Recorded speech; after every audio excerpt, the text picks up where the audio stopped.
A man can take a lot in life: pain, loss, regret. But there's one thing he should never take lying down: betrayal. My name is Adam Abbott.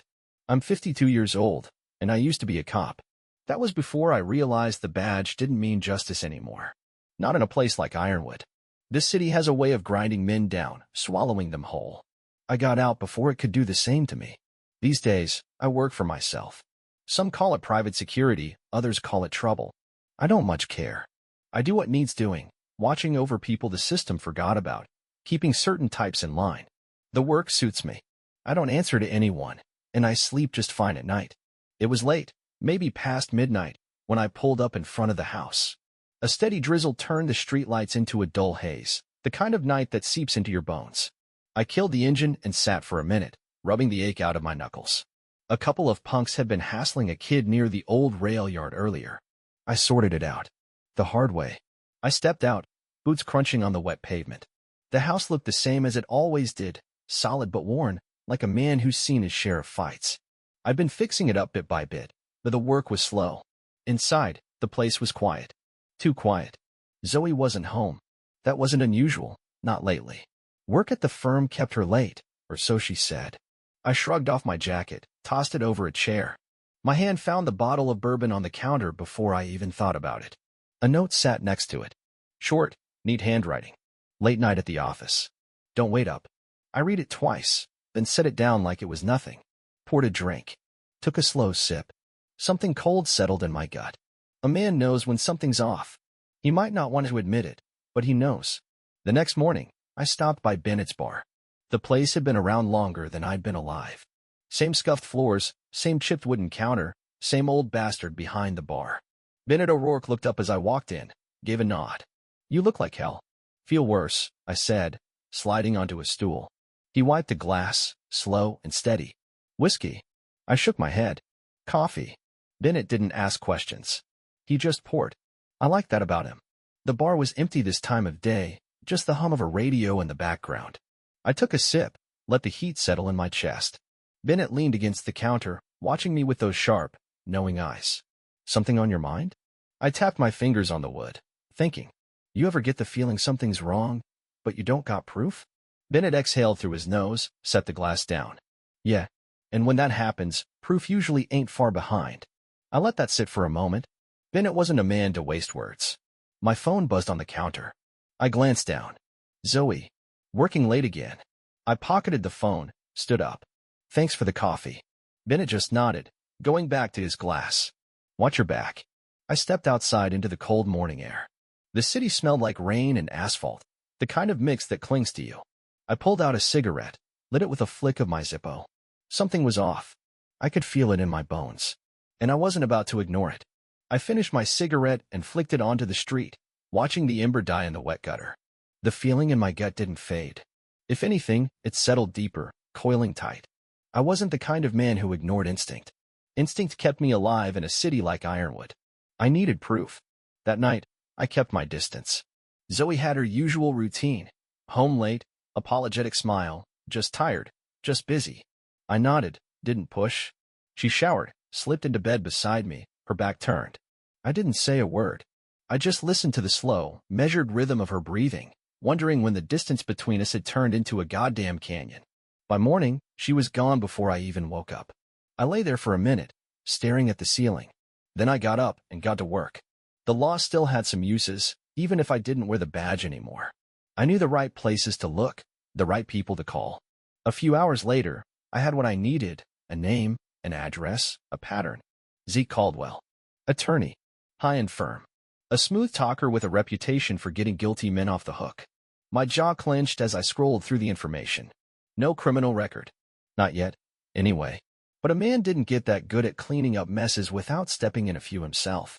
That night, I tailed her. Zoe left work late, just like she said she would. I watched from the shadow of a side street as she stepped into a sleek black car that wasn't hers. A Mercedes, tinted windows, smooth as glass. Zeke's car.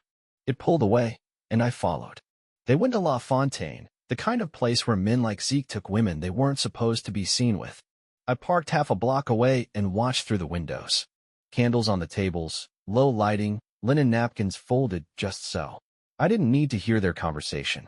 The way she smiled at him said enough. That soft, open look I hadn't seen on her face in years. The way his hand rested too easily on hers, fingers grazing in a way that left no doubt. I let it play out. Ordered a coffee from a shitty corner diner across the street and waited. 45 minutes later, they walked out together. Close. Too close. He opened her door like a gentleman. She laughed at something he said, tucking her hair behind her ear the way she always did when she was nervous. The Mercedes pulled away. I didn't follow. I didn't need to. I sat there, hands wrapped around a cup of coffee gone cold, watching the headlights disappear into the city. The truth sat heavy in my chest, pressing against my ribs. I'd known it was coming. Didn't make it easier. I finished my coffee, paid in cash, walked out into the night, and let the cold settle in my bones. By the time I got home, Zoe was already in bed, curled up under the covers like nothing had changed. I stood in the doorway for a long time, watching her. I could have woken her up, could have laid it all out right then and there. Instead, I walked downstairs, poured myself a drink, and started planning. I sat at the kitchen table, the bourbon burning down my throat, the weight of what I'd seen settling in like an old wound. The way Zoe had looked at Zeke, the way she laughed, how easy it all seemed, like she hadn't even hesitated, like she hadn't even thought of me. I wasn't the kind of man to break things in anger, to scream, to demand answers I already had. That wasn't my way. I dealt in facts. I dealt in action. The first thing I did was lock down the money. Zoe wasn't stupid. She handled the household bills, knew how to move numbers around, but I'd always kept a separate account, just in case. That morning, I transferred everything joint into my name, canceled the credit cards under my name, left her with just the one she used for groceries. It wasn't revenge. It was protection. Then I made a call. "Abbott," said the voice on the other end. "Xavier, I need a favor." Xavier Bishop used to be a cop, a better one than me. He quit before I did, went private. His specialty was information. "Who am I looking at?" "Zeke Caldwell. Ironwood Law." Xavier let out a low whistle. "Big fish. I just want the dirt. Whatever isn't in the papers." There was a pause, then a chuckle. "You always did like to aim high. Give me a day."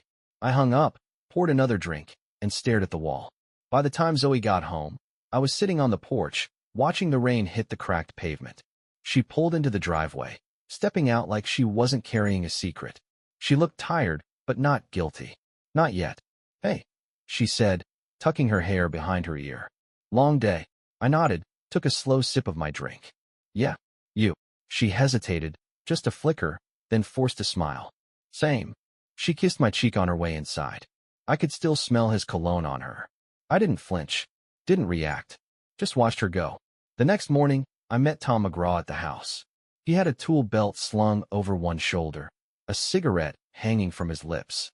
"You look like hell," he said. I snorted. "Feel worse." Tom walked past me, eyeing the kitchen. "You gonna keep dancing around whatever's eating you? Or you gonna tell me what's up?" I didn't answer right away. Tom wasn't the kind of man who needed explanations, but he'd been through his own mess of a divorce, and he had a way of seeing things plain. After a long pause, I said, "She's cheating." Tom exhaled, long and slow. "That's so." I nodded. He scratched his chin, looking thoughtful. "You gonna put a bullet in him?" I gave him a look. Didn't think so. He sat on the edge of the counter, tapping ash into an empty mug. "What's the play, then?" I stared at the window, watching the way the light slanted through the glass. "First, I make sure she walks away with nothing." Tom grinned, shaking his head. "You always did have a mean streak when pushed." I didn't argue. Instead, I picked up my phone, waiting for Xavier's call. It came an hour later. "You were right," Xavier said. "Caldwell isn't clean. He's got a hand in a few side deals, real estate fraud, some quiet payoffs. Nothing provable, but if the right people start digging, he's done." I absorbed that, already fitting the pieces together. Who's his biggest threat? Guy named Calvin Barnes. State prosecutor. Caldwell has been dodging him for years. You drop the right word in the right ear, he'll take the bait. I let out a slow breath. "Good. You sure about this, Abbott?" Xavier asked. "This isn't just divorce paperwork. This is burning the whole thing down." I thought about Zoe, about the look on her face when she thought I wasn't watching. Thought about Zeke Caldwell, smug and untouched. I clenched my jaw. "Yeah, I'm sure." I sat in my truck outside the courthouse, drumming my fingers on the steering wheel, watching the steady stream of suits coming and going. Ironwood Law had an office 2 blocks down, a glass and steel monstrosity that screamed money and power. That was where Zeke Caldwell spent his days, making sure the worst kinds of men never saw a jail cell. That was where he thought he was untouchable. I pulled out my phone and made the call. Calvin Barnes, a clipped voice answered. Barnes, this is Abbott. You still got an interest in Zeke Caldwell? A pause, then a shift in tone. I'm listening. I laid it out quick and clean. The real estate fraud, the payoffs, the backdoor deals he thought were buried. Xavier's info had been thorough. The kind of thorough that got people put away. Barnes exhaled. You have proof. Enough to make his life hell. Enough to make people start looking. Barnes was quiet for a moment. Then, consider me interested. I hung up, slipped the phone back into my pocket. That was step 1. Step 2 came later that night. I waited outside La Fontaine, leaning against the hood of my truck. The restaurant was winding down, the last few patrons trickling out. When the black Mercedes pulled up, I stayed where I was, arms crossed, watching. Zeke stepped out first, adjusting his suit like he owned the street. Zoe followed, her coat draped over one arm, her hair falling just right, like she'd spent time making sure she looked perfect. I let them see me. Zoe froze mid-step, her eyes going wide. Zeke, to his credit, didn't flinch. He just smirked, tilting his head like he was sizing me up. Adam, Zoe started, voice barely above a whisper. I ignored her. My eyes were on Zeke. Nice suit. You buy that with hush money, or does your firm pay extra for ruining marriages? Zeke's smirk barely wavered. Mr. Abbott, I presume.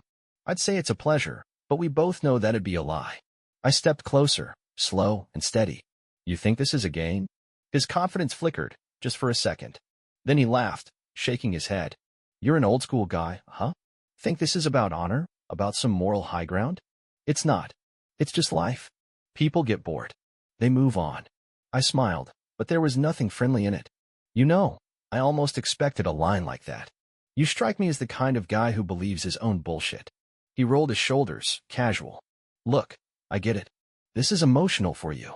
But let's not do something we'll all regret. I took another step, lowering my voice. Oh, I don't regret anything.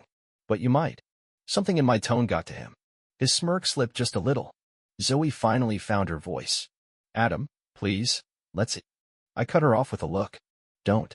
You made your choices. Her face fell, and for the first time, I saw something in her eyes that wasn't guilt or fear. It was regret. I turned back to Zeke. You should start watching your back. You're gonna find out real soon that some things don't stay buried. Zeke's jaw tightened. That a threat? I leaned in just enough that he could hear the quiet steel in my voice. No. It's a promise. Then I turned and walked away. The next morning, the headlines started rolling in. High-profile attorney under investigation for financial misconduct. State prosecutor opens case against Ironwood Law's Zeke Caldwell. By noon, Zeke's name was everywhere. Calls started flooding his office. His firm put out a statement about a pending internal review. His bosses weren't loyal. They were businessmen, and businessmen don't back losing bets. By the end of the week, Zeke was on leave, and his once flawless reputation was circling the drain. Zoe showed up at the house that night. She stood on the porch like she wasn't sure she belonged there anymore. I never meant for this to happen like this, she said, voice quiet. I took a slow breath, let the words roll over me without sinking in. Yeah? How exactly did you mean for it to happen? Her hands tightened into fists. I know I hurt you. I didn't blink. You don't know a damn thing. She swallowed hard.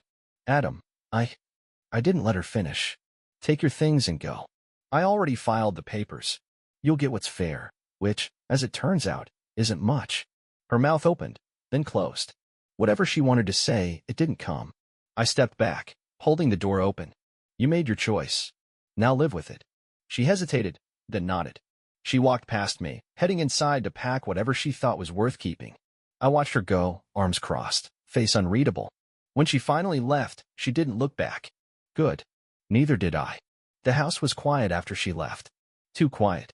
No footsteps in the hallway, no muffled hum of the shower upstairs, no soft rustling as she flipped through a book before bed. Just silence. I stood in the living room, looking around like I was seeing it for the first time. The couch where she used to curl up with a glass of wine. The shelf of books she always meant to read but never got around to. The framed photos on the wall, the ones I didn't bother taking down. I wasn't angry anymore. The fire had burned out, leaving something colder, harder. She was gone, And I didn't feel relief. I didn't feel much of anything. Just a quiet, steady certainty that this was how it was always going to end. I poured a drink, sat on the porch, and watched the city breathe. A couple of days passed.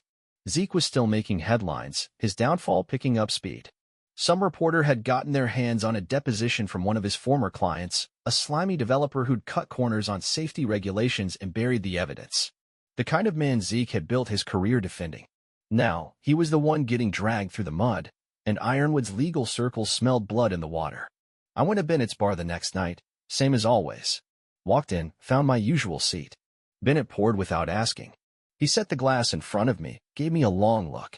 So, it's done. I took a sip, let the burn settle. Yeah, it's done. He nodded, leaned back against the bar. And what? Bennett snorted. And what now? I didn't answer right away. What now? It was a fair question. I'd spent weeks, maybe months, letting this thing take up space in my head, letting it push me forward, one step at a time. Now it was over. The house was empty, the papers were filed, and Zeke Caldwell was watching his career go up in smoke. Tom McGraw walked in, shaking the rain from his jacket. He spotted me, slid onto the stool next to mine. Heard you finally took out the trash. I smirked, took another sip. Word travels fast. Tom ordered a beer, took a long pull before setting the bottle down. You hear about Caldwell? I raised an eyebrow. What about him? Got canned this morning. His firm cut him loose, said they're cooperating fully with the investigation. Tom chuckled. That's lawyer speak for, he's dead weight, and we're not going down with him. I exhaled slowly. That was quicker than I expected. And Zoe? Tom shrugged. Saw her moving into some apartment on the other side of town. Smaller place, not much to it. He tilted his head. You feel bad? I met his eyes. No. Because I didn't. Bennett refilled my glass. So what now? I looked around the bar, at the familiar faces, the steady hum of conversation, the weight in my chest that wasn't quite anger anymore. Just something quieter. Something final. I don't know, I said. Guess I'll figure it out. And for the first time in a long time, I meant it. The next few weeks were a blur, the kind where nothing really changes, but everything feels different. The streets of Ironwood kept moving, cars honking, people rushing, the usual mess of traffic and noise, but for me, it was quieter. I spent more time walking through the city, taking longer routes home, thinking about what had come and gone. Zeke Caldwell was out. His firm was done with him. His name was slipping down the list of people anyone wanted to do business with. The prosecutor's office kept poking around, digging into the mess I'd dropped at their doorstep. But I wasn't looking for credit. This wasn't about vindication. It was just another round in a fight that didn't have a finish line. I didn't hear from Zoe again, not after she left. She didn't call, didn't try to reach me through mutual friends or family. I didn't expect it. She knew how it ended. She knew she couldn't take back what she'd done. I kept the house, of course. It was mine now. The space where all the things I'd built with her had once lived was just empty. There were no more arguments, no more quiet dinners where we both pretended things were okay. No more late nights, no more secrets. It was just me now. I didn't feel lonely. Not exactly. There was a certain comfort in being alone, in not having to explain myself to anyone, and not pretending I was fine when I wasn't. I kept working, helping the kids on the street, taking on small security jobs here and there. I didn't need much. Just the basics. I was fine with that. Some people look at my life and think it's empty, but I don't see it that way. I wasn't trying to fill it with anyone or anything. It was clean. It was clear. One afternoon, Tom stopped by. He was holding a beer in each hand, one for himself, one for me. Figured you could use a drink, he said, pushing through the door. Don't need to ask twice, I said, taking the beer. What's going on? He set the other one down on the counter, leaning against it. Just came from the courthouse. Caldwell is getting his day in court. The DA's office isn't letting up. They're bringing in a bunch of his old clients, some of them shady as hell. Good, I said. About time. Tom nodded. You're a hard man, Abbott. You know that. I took a sip, glanced at the door. Sometimes, it's what the world needs. He paused for a second, then shrugged. Can't argue with that. Tom wasn't one for long talks. He liked to keep things simple, and that suited me just fine. Later that week, I went by Bennett's bar again, like I always did. Same old place, same old faces. The hum of conversation, the sound of glasses clinking, the steady pulse of life continuing despite everything that had happened. Bennett looked up as I walked in, wiping a glass with a rag. He didn't say anything, just nodded, like he knew what I needed. I sat at the counter, leaned forward. What's new? Bennett slid a glass of bourbon over to me. You still walking around with that chip on your shoulder? I chuckled dryly, took a sip. Wouldn't be me without it. He leaned back in his chair, watching me through the haze of cigarette smoke. You think you're done with it all? I set the glass down, letting the question hang. I think I'm done with the people who think they can keep screwing others and walk away unscathed. Bennett grunted. Fair enough. I picked up the glass again, letting the warmth of the alcohol spread through my chest. You think Zeke will ever really pay for what he did? Bennett shook his head slowly, like he was trying to decide if I was asking for his opinion or for some kind of answer I didn't have. Does it matter? I stared at the amber liquid in my glass. Yeah, it matters. For a moment, I thought about everything that had happened, everything I had lost, and whether it was all worth it. But I didn't need an answer right then. I finished my drink, stood up, and tossed some cash on the bar. I'll see you around, Bennett. He nodded, like he had seen it all before. Take care of yourself, Abbott. I stepped out into the night, the air cool against my face.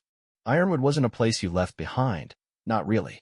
It just kept pulling you back, whether you liked it or not. I didn't mind. I wasn't finished yet. I sat on the porch, the same spot where I'd spent countless evenings staring at nothing. The house was quiet, just like I liked it. The city was alive in the distance, but here, it was just me. No noise, no distractions.